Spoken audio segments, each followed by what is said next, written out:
বেঁচে থেকেই নেওয়া যাবে মৃত্যুর অভিজ্ঞতা। অদ্ভুত এ সেবাটির নাম কফিন ক্যাফে। শুনতে অবাক লাগলেও সত্যি, কিছু অর্থ খরচ করলেই সেখানে কফিনে শুয়ে জীবন ও মৃত্যু সম্পর্কে নিজেদের চিন্তাভাবনা ঝালিয়ে নিতে পারবেন জীবিত ব্যক্তিরা। বিস্তারিত ডেস্ক রিপোর্টে। জন্মগ্রহণ করলে মৃত্যুবরণ করতে হবে, এটাই চরম সত্য। মৃত্যু কেমন, এর পরেই বা কি হয়, সে অভিজ্ঞতা আগে থেকে পাওয়া সম্ভব নয়। তবে সূর্যোদয়ের দেশ জাপানে খোলা হয়েছে কফিন ক্যাফে নামের একটি সেবা, যেখানে অর্থ খরচ করলেই কিছুক্ষণ সময় কাটানো যাবে কফিনের মধ্যে। সেখানে শুয়ে জীবন ও মৃত্যু সম্পর্কে নিজেদের চিন্তাভাবনা ঝালিয়ে নিতে পারবেন জীবিত ব্যক্তিরাও। টাইমস অব ইন্ডিয়ার এক প্রতিবেদনে বলা হয়েছে, জাপানের চিবা অঞ্চলের ফুৎসু শহরে কফিন ক্যাফে সেবাটি খোলা হয়েছে। প্রতিষ্ঠানটির মালিক 1902 সাল থেকে জাপানের শেষকৃত্য সংক্রান্ত সেবা দিয়ে আসছে।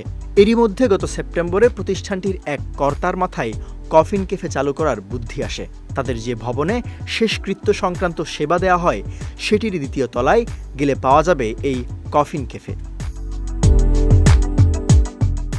কফিনে শুয়ে থাকার অভিজ্ঞতা পেতে খরচ করতে হবে $14 সোনালী, সবুজ ও হলুদ মোট 3 ধরনের কফিন সেখানে পাওয়া যাবে। প্রতিটি কফিনই সাজানো ফুলসহ বিভিন্ন নকশায়, সেগুলো বেশ আরামদায়কও বটে। এরই মধ্যে অনেকেরই নজর কেড়েছে এই কফিন ক্যাফে। এমনকি অনেক প্রেমিক প্রেমিকাকেও কফিনে শুয়ে সেলফি নিতে দেখা গেছে। ওয়ালটন টেলিভিশন মাত্র 25,490 টাকায় পাচ্ছেন গুগল টিভি।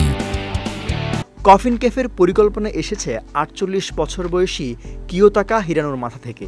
তিনি বলেন, বেশিরভাগ তরুণ তরুণী বিয়ে সম্পর্কে চিন্তা ভাবনা করেন।